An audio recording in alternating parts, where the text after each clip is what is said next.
بسم اللہ الرحمن الرحیم وصلی اللہ علی النبی الکریم رب اشرح لی صدری ویسر لی امری واحلل عقدۃ من لسانی یفقہوا قولی.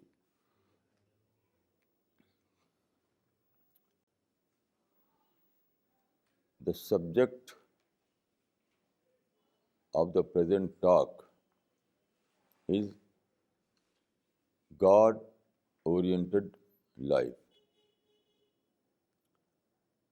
God-oriented life. It means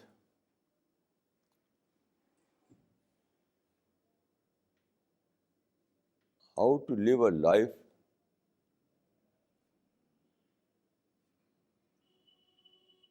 that is required by God.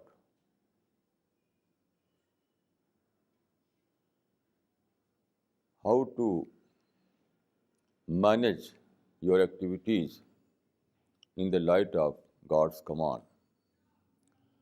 So it is God-oriented life.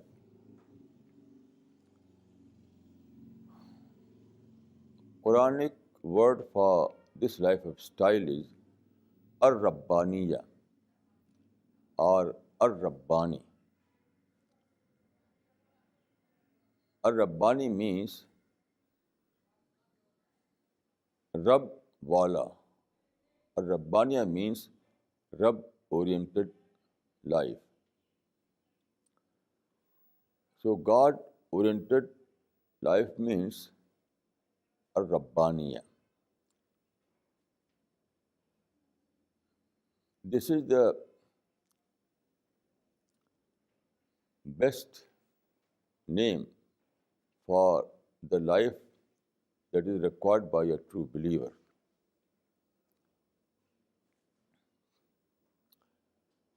Then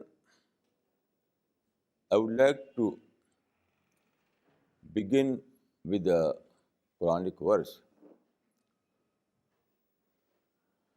أَفَغَيْرَ دِينِ اللَّهِ يَبْغُونَ وَلَهُ أَسْلَمَ مَنْ فِي السَّمَاوَاتِ وَالْأَرْضِ طَوْعًا وَكَرْهًا وَإِلَيْهِ يَرْجِعُونَ.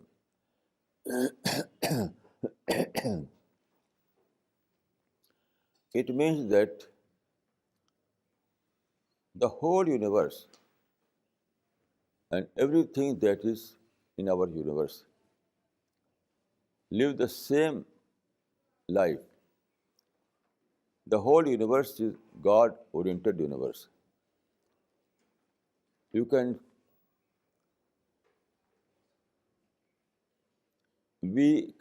can take the example of solar system. Solar system, what is solar system? Solar system means that sun is in the center and all the planets are revolving around it, including our Earth. It is called heliocentric system. So this is a demonstration of God-oriented system. So the whole world is living in such a way.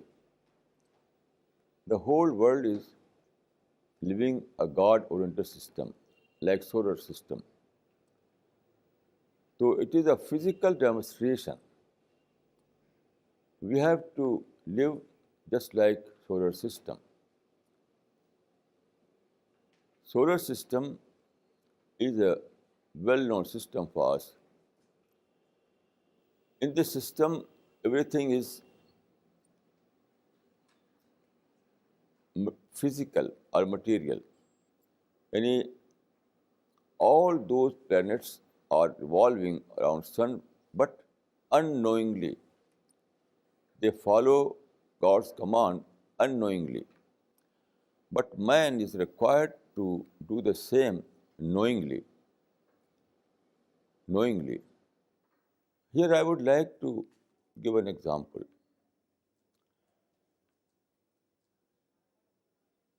A man came to the Prophet of Islam in Medina, when he was in Medina, and he accepted Islam.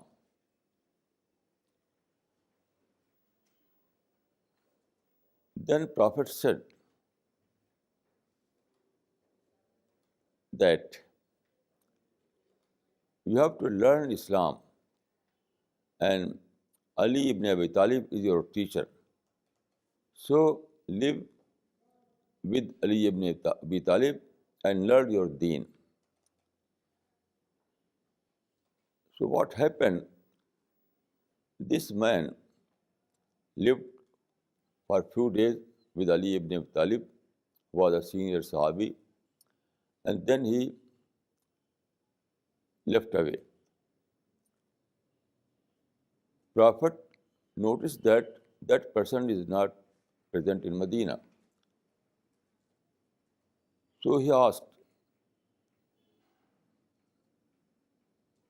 about the whereabouts of this person. He was told that he left away. He is not in Medina. He was living with Ali ibn Talib for a few days. Then he left Medina, and no one knows where he is at present. The Prophet said, any one of you, if you find him, please tell him to meet me. So after some time, he came to the Prophet. Prophet asked, I said you to live with Ali ibn Talib and learn your deen, learn your religion. So why you left him? He said, oh, I learnt the religion of God, ad-deen. So there was no reason to stay. So I left away. Prophet asked, how you learnt deen? He said that Ali ibn Talib learned me Surah Az-Zilzal, that is chapter 99 of Al-Quran. إِذَا زُلْزِلَتِ الْأَرْضُ زِلْزَالَهَا وَأَخْرَجَتِ الْأَرْضُ أَثْقَالَهَا وَقَالَ الْإِنسَانُ مَا لَهَا يَوْمَئِذٍ تُحَدِّثُ أَخْبَارَهَا بِأَنَّ رَبَّكَ أَوْحَىٰ لَهَا يَوْمَئِذٍ يَصْدُرُ النَّاسُ أَشْتَاتًا لِيَرَوْا أَعْمَالَهُمْ. Then he recited this verse, فَمَنْ يَعْمَلْ مِثْقَالَ ذَرَّةٍ خَيْرٍ يَرَهُ وَمَنْ يَعْمَلْ مِثْقَالَ ذَرَّةٍ شَرٍّ يَرَهُ. It means that one who has done any good, he will see it. One who has done any good, he shall see it. And one who has did any evil, he shall see it.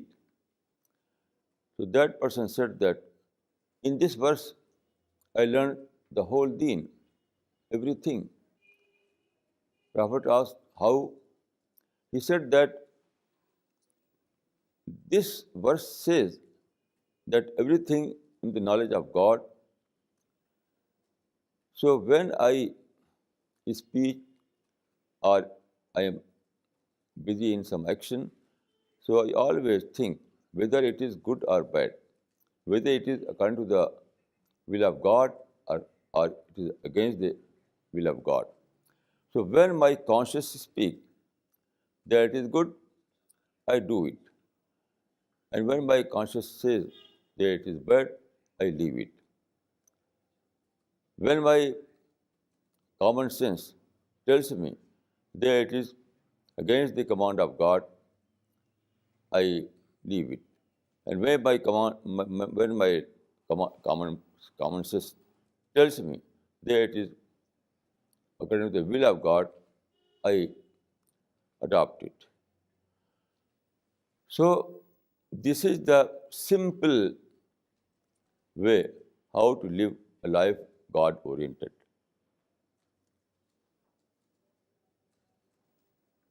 If you try to know, if you try to explain this event, you will find that everyone is given a very important thing, that is conscience. Conscience. Conscience is the book of God in your heart. Your conscience, if it is alive, tells you every time that what is good and what is bad. So that person, after accepting Islam, when he read this chapter of the Quran, he found everything in it because his conscience was alive, his common sense was alive, he was on his nature, so there was no difficulty. So this is God-oriented life. You know, every human being wants a center for his life. Without a center, one cannot live. A center that controls all of his activities. Common man, you see the common man. The center of common man is money. Money. Always, he thinks always about money. It is money that regulates his life. Money is central point in his life. So common man revolve around money. So is the case other people. For example, politicians. The sole concern of politician is political power. So all his activities, all his effort revolve around this point to gain political power, to achieve political power. So everyone wants a center, but the true center is God. Those who don't believe in God, they adopt different kind of center. For example, there is a verse in the Quran, Arayata man ittakhadha ilahu hawa. It means that there are some who take themselves as God. It is I-centered life or man-centered life. So there are some people who take themselves as God. They make themselves in the center. It means that they follow their desires, they follow their whims, they follow their interest, they follow their passions, they follow their mind.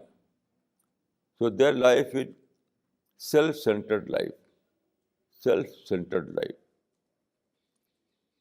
All these lives are unwanted, against the universal culture. The universal culture is God God-oriented culture. As I recited the Quranic verse, أَفَغَيْرَ دِينِ اللَّهِ يَبْغُونَ وَلَهُ أَسْلَمَ مَنْ فِي السَّمَاوَاتِ وَالْأَرْضِ طَوْعًا وَكَرْهًا وَإِلَيْهِ يَرْجِعُونَ. This verse tells us that the whole universe revolves around God, around the command of God.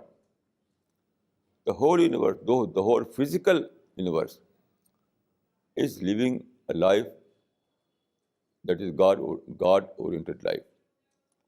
So is required by human being. So if human being adopts any other thing as center, as central to his life, that is wrong. That is going against the universal culture, against the universal culture. So, if you want to know the details of this culture, God-oriented culture, you can read Quran, you can read Hadith, you can read the life of the companions of the Prophet. By reading these books, you can understand the details of God-oriented life. Those who live like this, those who adopt this kind of lifestyle, they will be rewarded paradise in the hereafter.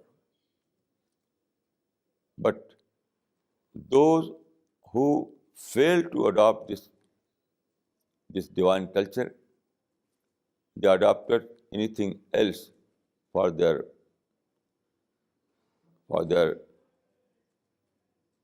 as center for their life, they will be punished in the world hereafter. They will go to hell. So God-oriented life is key to paradise, and any life other than this is key to go to hell. Now I would like to refer some verses from the Quran and Hadith. In chapter that is called Al-Jumu'ah, Surah Al-Jumu'ah, chapter Al-Jumu'ah. In this chapter, there is a verse that إِذَا نُودِيَ لِلصَّلَاةِ مِنْ يَوْمِ الْجُمُعَةِ فَاسْعَوْا إِلَىٰ ذِكْرِ اللَّهِ وَذَرُوا الْبَيْعَ ذَٰلِكُمْ خَيْرٌ لَكُمْ إِن كُنتُمْ تَعْلَمُونَ فَإِذَا قُضِيَتِ الصَّلَاةُ فَانتَشِرُوا فِي الْأَرْضِ وَابْتَغُوا مِنْ فَضْلِ اللَّهِ وَاذْكُرُوا اللَّهَ كَثِيرًا لَعَلَّكُمْ تُفْلِحُونَ. This verse tells us that when the call to salat, call to prayer, when you hear the call to the salat, you have to go to mosque to perform the prayer. And after performing prayer, you may return to your business. But every time you have to remember God. Don't forget God. This is the basic principle. Man is free to engage in his worldly activities, for his business, for his job. But every time, in every activity, he must remember God. That is zikrullah. In Quranic word, it is zikrullah. You are free to engage in your worldly affairs, but you have to remember God every time and follow God's command in every aspect. This is God-oriented life. God-oriented life doesn't mean that you have to leave this world and go to a mountain, go to jungle. That is not required. There is Rahbaniyah. And there is a hadith that La Rahbaniyat fil Islam. There is no Rahbaniyat in Islam. So leaving material world is not required by Islam. This is not God-oriented life. But God-oriented life is that that you are free to live in this world. You are free to engage all those material, in all those material jobs, material business. But you have to remember God every time. You have to follow the commandment of God every time. So this is God-oriented life. Then there is a hadith. Here I would like to cite some hadith to illustrate this point. The Prophet of Islam has said, "Wallahi la yu'minu, wallahi la yu'minu, wallahi la yu'minu, allazi la ya'manu jaruhu bawa'iqahu." It means that he is not a true believer who creates problem for his neighbors. He is not a true believer who creates problem for his neighbors. This is the principle of God-oriented life. You live in society, and every time there are some people who are your neighbors. So you have to live with neighbors without creating any problem for them. There is another hadith that tells us, "Illam tanfahu fala tadurrahu." It means that there are only two types of living.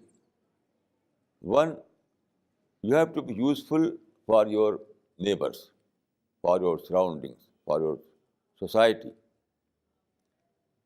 And you live as a giver member of the society, as a useful member of society. This is the first option. The second is that you have to live as a no-problem person in your society. There is no third position. There is no third position. Either you have to live in your society as a giver member, useful member. This is the first. Or you have to live in your society as a no-problem person. You have to keep yourself from creating problem for others. So these are two options for you. One who wants to live a life God-oriented, he must keep in his mind that there is no third option. Either you have to live as a giver person in your society, or you have to live as a no problem person in your society. Then there is a hadith, "Al-Muslimu man salama an-nasu bi-lisanihi wa yadihi." A true Muslim is one. A true believer is one by whose hands and tongue people are safe. A true Muslim is one by whose hands and tongue people are safe. It means that true Muslim is a harmless member of society. Harmless member of society. Peaceful member of society. Tolerant member of society. This is very important. A true Muslim is one who can live in the society as a harmless member, as a peaceful member, as a tolerant member. One who failed to follow this God's commandment, he is not a believer. He is not a Muslim. He is not a mu'min.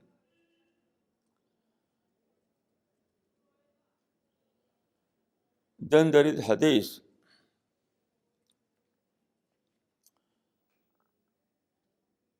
Man kana yu'minu billahi wal yawmil akhir falyaqul khairan aw liyasmut. It means that a true believer is one who speaks either truth, either a sound thing, or keep silence. So there is two options in your speech. Either you have to speak something that is true, that is good, that is correct, or you have to keep silence. You are not allowed to speak absurd things, to tell a lie,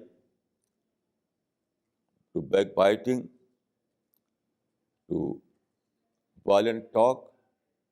All those things are forbidden for you. You have only two options. Either you have to speak what is good and correct and sound, or you have to keep silence. I think it is a very comprehensive teaching. It's very comprehensive teaching because everything begins from speech. You see, it is speech that creates problem. It is speech that wage a war. It is speech that creates hate and revenge, everything. So speech is basic in human life. Speech is basic in human life. All things begins from speech. All things begins from speech. Stones cannot speak, so there is no quarrel, no hate. Stones and trees cannot speak, so there is no fighting among trees. There is no fighting among stones. So everything begins from speech. War and violence and all those evil practices begin from speech. So if you control your tongue, if you control your speech, then there is no evil.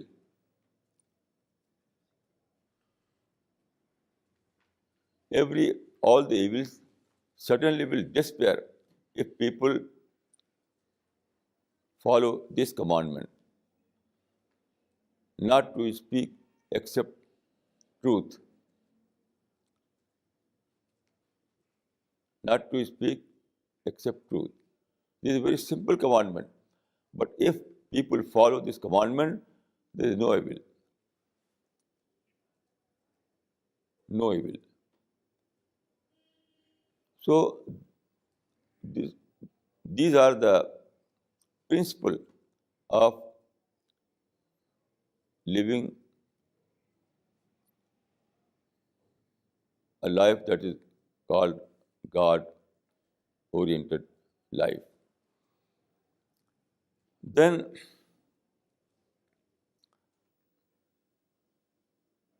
and that is called in Islam, in Quran, ar-Rabbaniya, ar-Rabbani. Rabbani means any godly people, those who follow the commandment of Rabb, those who follow the commandment of God. So in this world, man has freedom of speech, freedom of action, freedom of everything. So one who controls his freedom, one who lives a life that may be called life of disciplined life, and controlled life and self.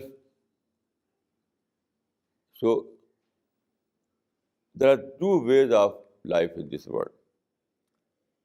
Either you live in discipline, in control, that is to, to, to use your freedom properly. This is the one way of life.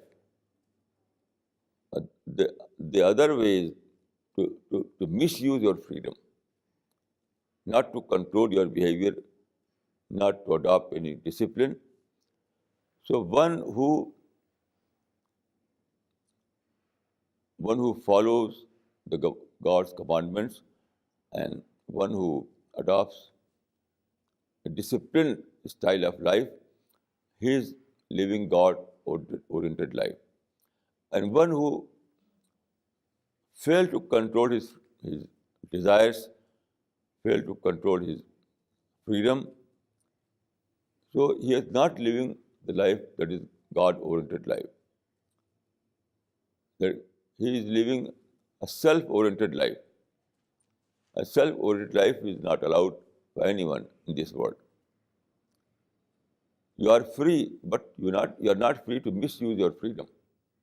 This is the point. Man is free, but he is not free to misuse his freedom. This is very important. Man has given you freedom as a test and not as a right.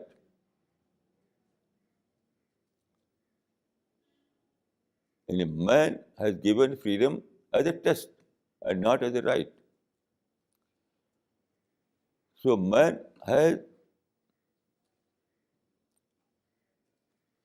freedom, but he is not free to misuse his freedom. Those people who misuse their freedom, they will go to hell. They will be punished in the hereafter. They will fail to find their place in paradise. So this is the crucial test. Crucial test. Proper use of freedom is a key to paradise, and misuse of freedom is a key to hell. This is the shortest formula of success and failure in this world.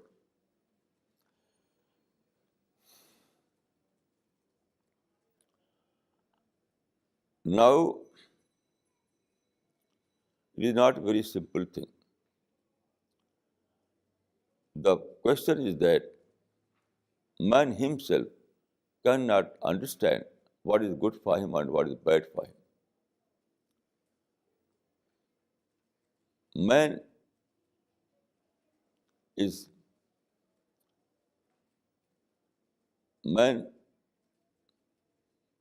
has mind, man has the power of thinking, but his knowledge is limited. He himself cannot know all the things. He himself, by his own, cannot organize his life. So man wants to know the God's commands. God who is creator, God who is sustainer, God who knows everything. So man is in need of God's command, God's guidance. Quran is that kind of guidance. God has sent his prophet and he revealed Quran as a guidebook. So everyone who wants to live a life, the God-oriented life, I want to have a place in paradise, he must read Al-Quran. That is guidebook for him. In this world, there is no other book that may be called as guidebook for human being. Quran is the only guidebook because philosophy has failed to give you any trustworthy knowledge. Philosophy is a bundle of confusion. Then science admits itself that it is not in a position to give complete knowledge. Then other religions are not preserved in its original form. Only Islam is preserved religion. Only Quran is a preserved book. So one who wants to live a life that is God-ordered life, he must read Quran. He must take Quran as his guidebook. There is no other option. There is no other option. So Quran gives you sense of direction. Quran gives you line of direction. Quran gives you the fundamentals of life. Quran guides you how to live in this world. What is good, what is bad. So although man is free, but this freedom is only for test. So every human being must read Quran and take it as a guidebook. Otherwise, he will go to failure. Quran is the only book that claims that it is a guidebook, it is a divine guidebook. If you read Quran, you will find hundreds references in it. That Quran claims that it is a divine guidebook. It is a guidebook revealed by God for human being. And no other book you can find in this earth that claims that it is divine guidebook. So you have no option other than to take Quran as your guidebook. So successful life depends on the formula that you may adopt a lifestyle that is God-oriented life. And guidebook to live such life is only Quran. There is no other book that may guide you in this regard. Then Quran is not simply a book. With Quran, we find also model, practical model. There is a verse in the Quran, لَقَدْ كَانَ لَكُمْ فِي رَسُولِ اللَّهِ أُسْوَةٌ حَسَنَةٌ. In the Prophet, there was a best model for you, best example for you. So Prophet gave us Quran, a book of guidance, and he himself practiced all those things. So he became a practical model for us. Then the companions of the Prophet also became a model for us. So if you read the life of the Prophet, if you read the life of the companions, you will find that all kinds of moral models are there. Prophet lives a very eventful life. His life was an eventful life, and companions' life were eventful life. So in Prophet and in companion, we find all kinds of examples, all kinds of models, all kinds of references. So Quran is a guidebook and Prophet and companions are practical model. So these two things are complete guide for us in this world.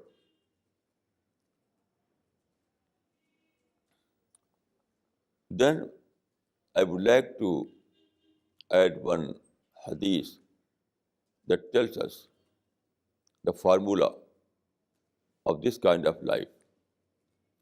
There is a hadith. In this hadith, there are four principles. Precisely, there are four principles. وَعَلَى الْعَاقِلِ مَا لَمْ يَكُنْ مَغْلُوبًا عَلَى عَقْلِهِ أَنْ تَكُونَ لَهُ سَاعَةٌ يُنَاجِي فِيهَا رَبَّهُ سَاعَةٌ يَحْسَبُ فِيهَا نَفْسَهُ وَسَاعَةٌ يَتَفَكَّرُ فِيهَا سُنَنَ اللَّهِ وَسَاعَةٌ يَخْلُو فِيهَا لِحَاجَتِهِ مِنَ الْمَطْبَخِ وَالْمَشْرَبِ. It is a saying of the Prophet of Islam. So it is a hadith. So according to this hadith, there every human being, every man and woman must have four moments in their life. One, when yunaji fiha rabba, when he is busy in whisper with God, with whisper to God, that is nearness to God, presence of God. He must experience the presence of God, nearness of God, and he must engage in dua, that is called whisper. So there must be some moment when one feels so near to God that he is engaged in whispers, in conversation.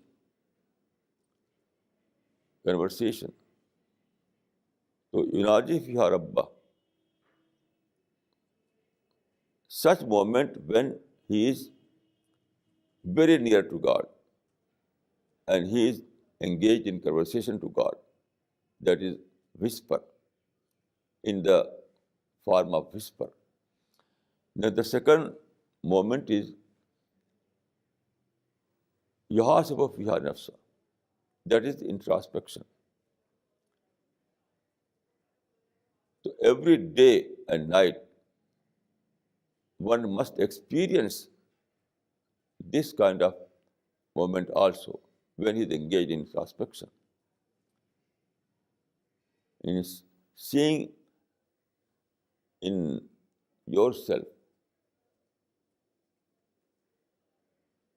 That is called introspection. So this is the second moment when you are engaged in introspection, in self-thinking, thinking against your own self. That may be called anti-self-thinking. So the second moment is one when you are engaged in anti-self-thinking, in finding mistakes in your own, what was wrong with you. So this is introspection. Then the third moment is contemplation in the nature, in the creation. يَتَفَكَّرُ فِيهَا فَيَسْتُنَ اللَّهِ. This is the third moment. So it is also necessary that you must find some experience. You must experience some moment when you are contemplating in nature, in the creation plan, in the creation of God, and taking lessons from creation, taking lessons from world around you. This is contemplation. Then the fourth is to try to find some livelihood for your life. So first is conversation with God. Second is introspection. Third is contemplation. And fourth is find some time to, to, to get livelihood for you, for your daily living. This is the shortest formula of that kind of living, that is God-oriented life. So if you keep in your mind that you can judge about your life, whether you are living that kind of life or not. If you keep these four things in your mind, every day you can judge. Every day you are in a position to judge whether you are living a life that is God-oriented life or not. If you find that you experience the presence of God every day, if you find that you go to introspection every day, if you find that you are engaged in contemplation in nature, in God's creation, then if you find that only fourth part of your time you are engaged in your livelihood, 1/4, according to the hadith, you are allowed to spend only 1/4 of your time in your business, in your job, in your worldly affairs. So this is the shortest formula. And this is the formula by which you can judge your life every day and night, whether you are living a good life or not. It's very important. Very, very simple formula. And you have to introspect every day. You have to see yourself every day. You have to examine yourself every day, whether you are living according to this formula or not. Your time is divided into 4 parts. Your time, your day and night are divided into 4 parts. In one part, you are engaged in conversation with God. In the second part, you are engaged in introspection. In the third part, you are engaged in contemplation.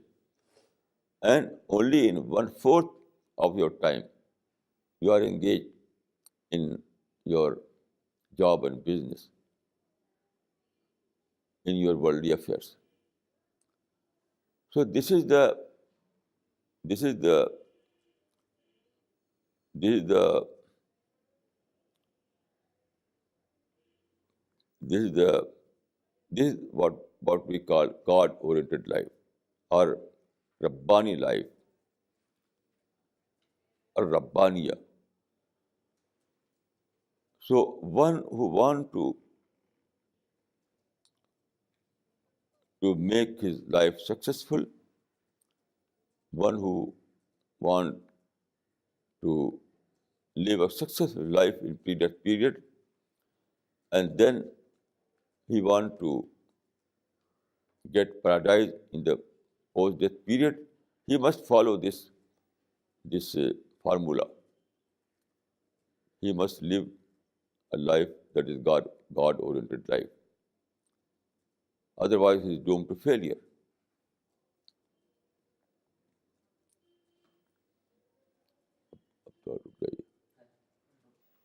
يفقهوا قولي.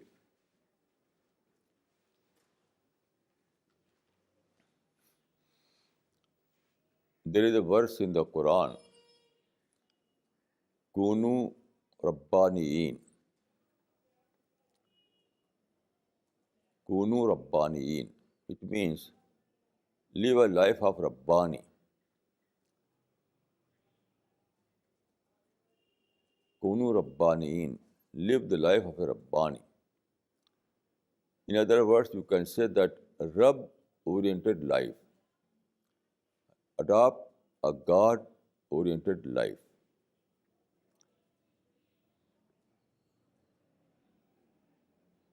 Now, there are two parts of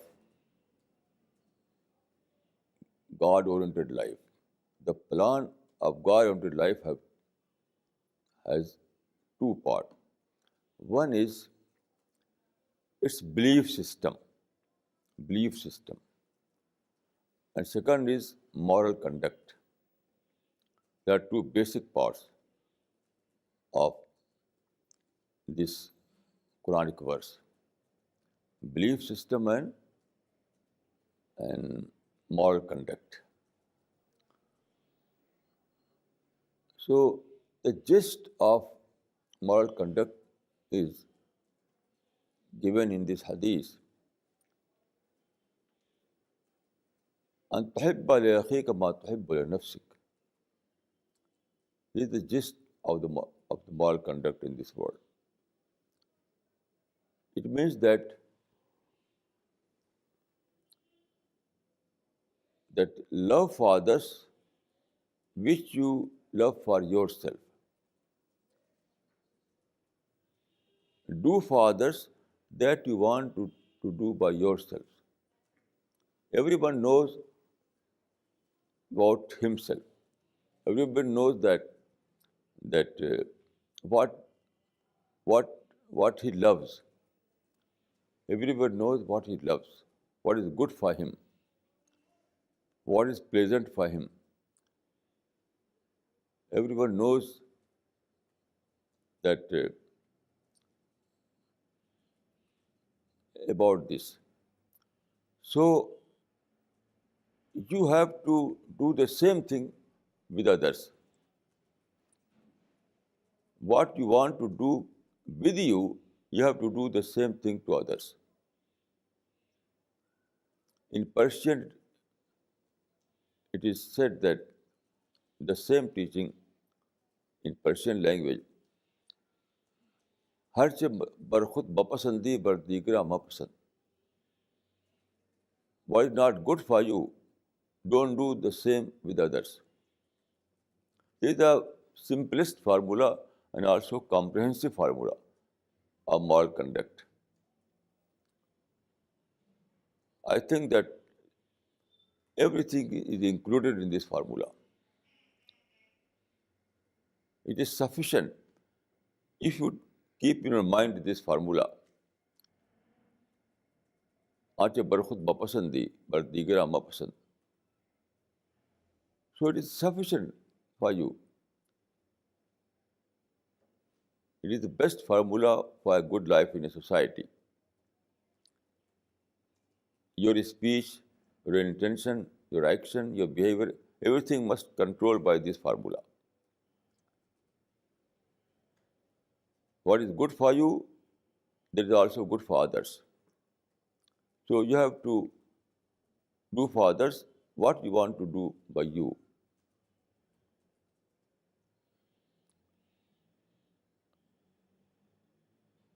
Live with others that want to live with you. And everyone wants something for others. Everyone wants that people must behave in a best manner with himself. So he must keep the same formula for others. हर चे बरखुद मपसंदी बर दीगरा मपसंद. This is the basic principle of moral conduct.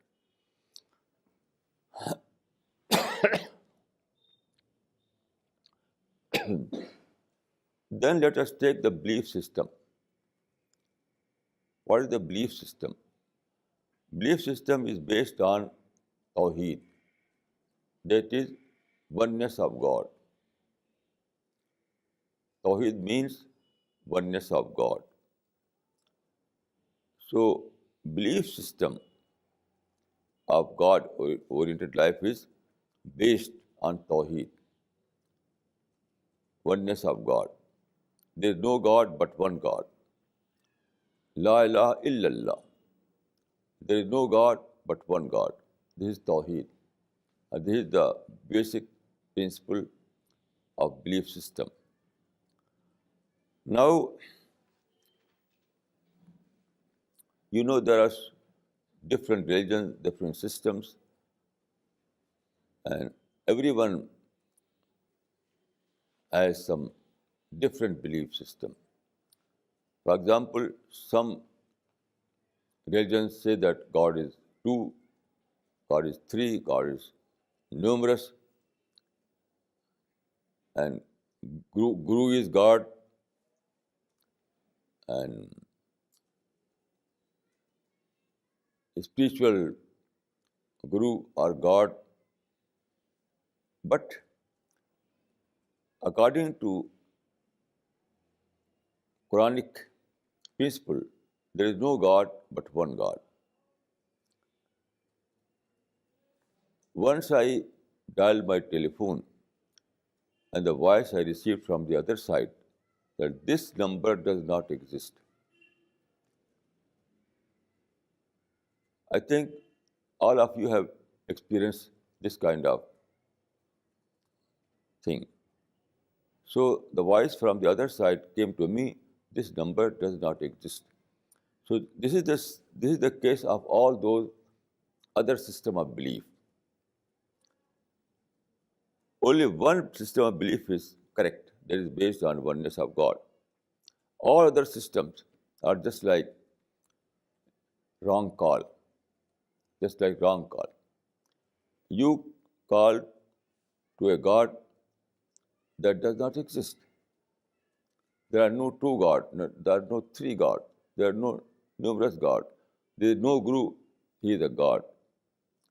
No. So all these calls are wrong calls.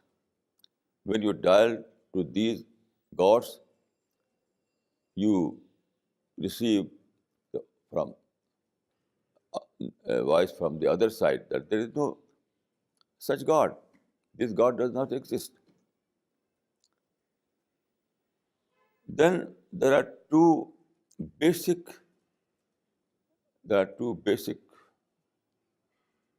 um, theology, two basic theological system in the belief of God. One is called monism and the second is called monotheism. Monism means wahat-e-wujud. It means that there is only one reality. It is a single reality that is manifested in everything. There is sun, moon, stars, trees, mountain, ocean. Everything is simply manifestation of one reality. There is wahat-e-wujud or monism or Advaitwad. So according to this belief, they say there is no difference between God and Dog because everything is God. So according to this belief, God is a like pervading spirit. God is not just like us. And we see, we know, we hear, we think. So God has no such faculties. God simply like cosmic rays or gravitational pull. So God is a pervading spirit rather than a personal God. So this kind of thinking is named. So Monism presents this kind of theology, this kind of thinking. But according to Islam, it is wrong. It is baseless. According to Islam, the belief system of Islam is based on monotheism. There is personal God. Oneness of God means God is a person. God can hear, God can see, God can think, God can do everything. So this is the Islamic belief. You know, some Sufi people were believing in monism, like Maula Rum. His famous book, Masnavi, is based on this kind of thinking. The whole Masnavi is based on monotheistic concept. That is what they would do. But it is not Islamic. It is not Islamic. You cannot, according to the Quran and according to the Prophet of Islam, monotheism is the Islamic concept. Monotheism means God is one, God is a person, God has a separate being, God has an independent being, God can do anything, God is all powerful, God is everything. God has all kind of power. So Islamic concept is based on monotheistic concept and not monistic concept. Now, Quran is an introduction of this God. The whole Quran is like an introduction of God. The very first verse tell us about this God. Bismillahir Rahmanir Rahim. It means that God is one and God is merciful and compassionate God.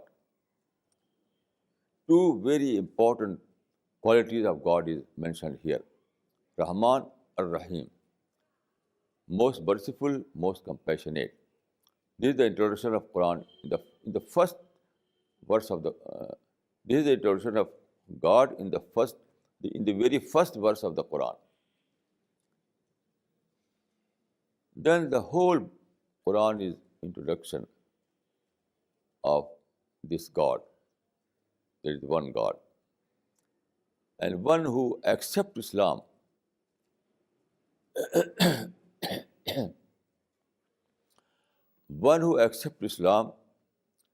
now what means accepting Islam? It means that one who discovers truth, one who discovers that God is one. It's not simply a lipstick. Accepting Islam is not a lip service. Accepting Islam is not simply like a lip service. It is a discovery of truth. When one discovers that there is God, when he realizes that there is a God Almighty, then he says, Ashhadu an la ilaha illallah wa ashhadu anna Muhammadan abduhu wa rasuluh. I bear witness that there is no God but one God. And I bear witness that Muhammad is his prophet, his Rasul. So, by reciting this kalima, one accepts God, one accepts Islam. Then there are other obligations. When one accepts Islam, he must follow the commandments of God. He must perform prayers. And you know there are 5 pillars of Islam. 5 pillars. One is kalima, and then there are salat, zakat, som, and hajj.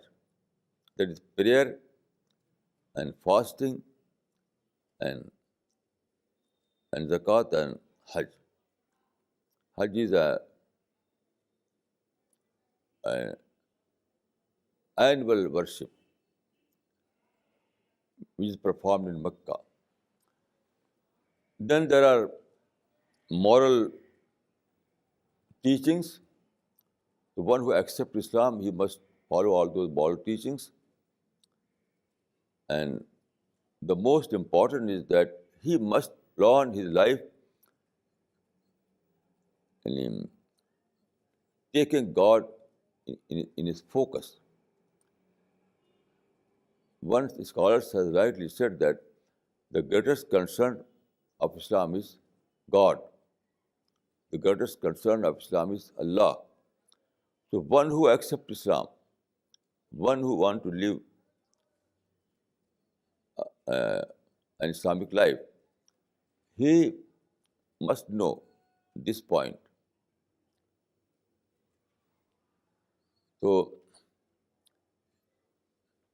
after following these 5 commandments, he becomes a Muslim, a true Muslim. But following means following with true spirit, not simply as a form. Although there is a form, but form is not enough.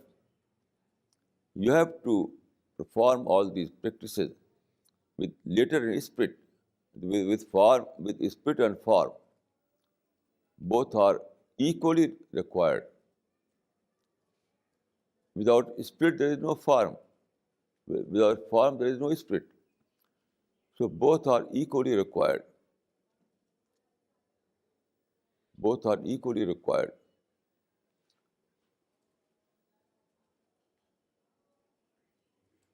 There is a verse in the Quran, وَإِذَا سَأَلَكَ عِبَادِي أَنِّي فَإِنِّي قَرِيبٌ أُجِيبُ دَعْوَةَ الدَّاعِ إِذَا دَعَانِ فَلْيَسْتَجِيبُوا لِي وَلْيُؤْمِنُوا بِي لَعَلَّهُمْ يَرْشُدُونَ. It means that God is very near to human being, very near. When you call, you will find God. God is not far from you. God is very near from you. When you call God by your heart, you will find that God was very, very near to you. He will respond to you.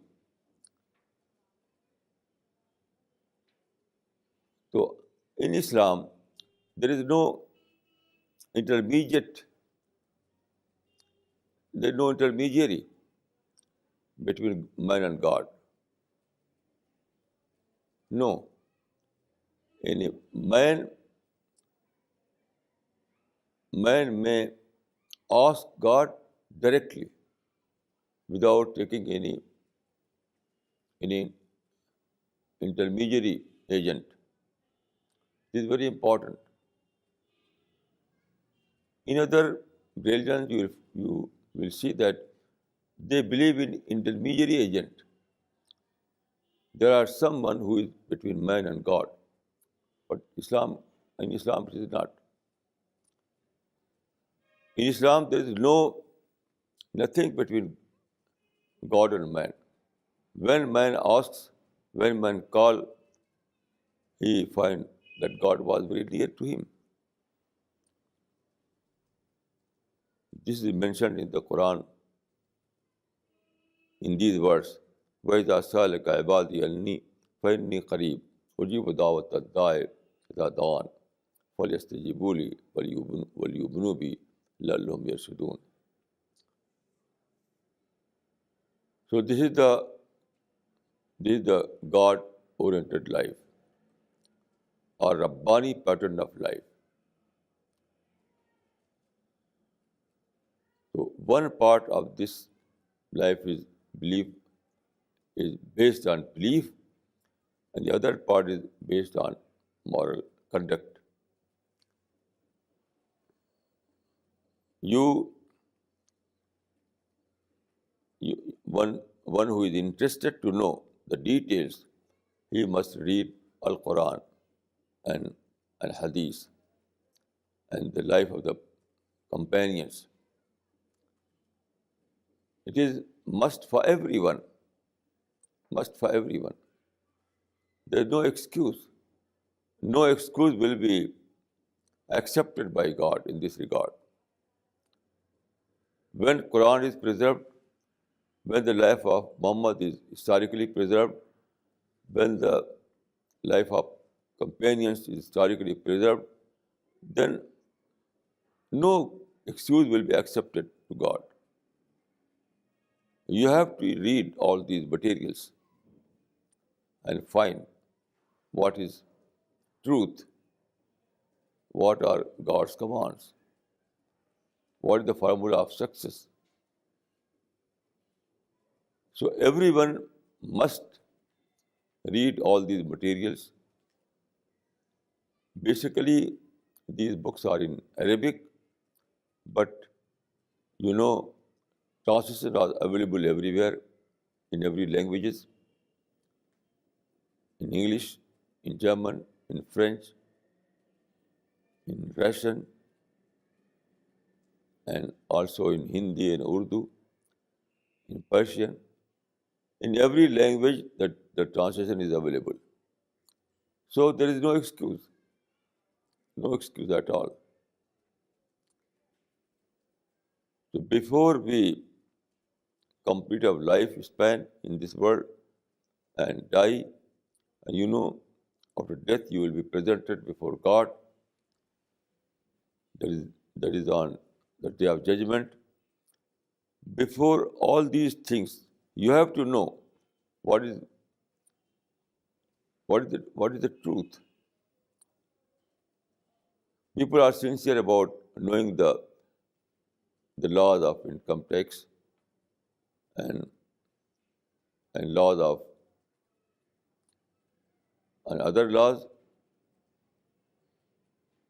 but it is more important to know the law of God, the commandments of God, which was revealed on Prophet and is preserved in the form of Al-Quran. So this is the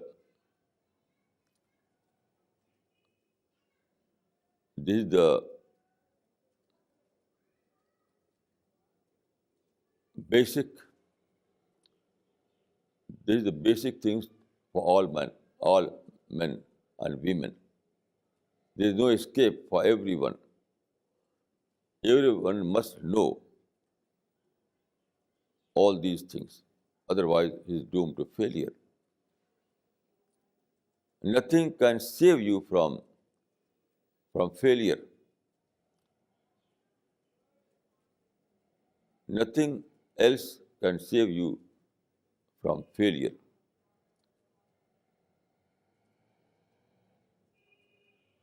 So, in short, this is the creation plan of God.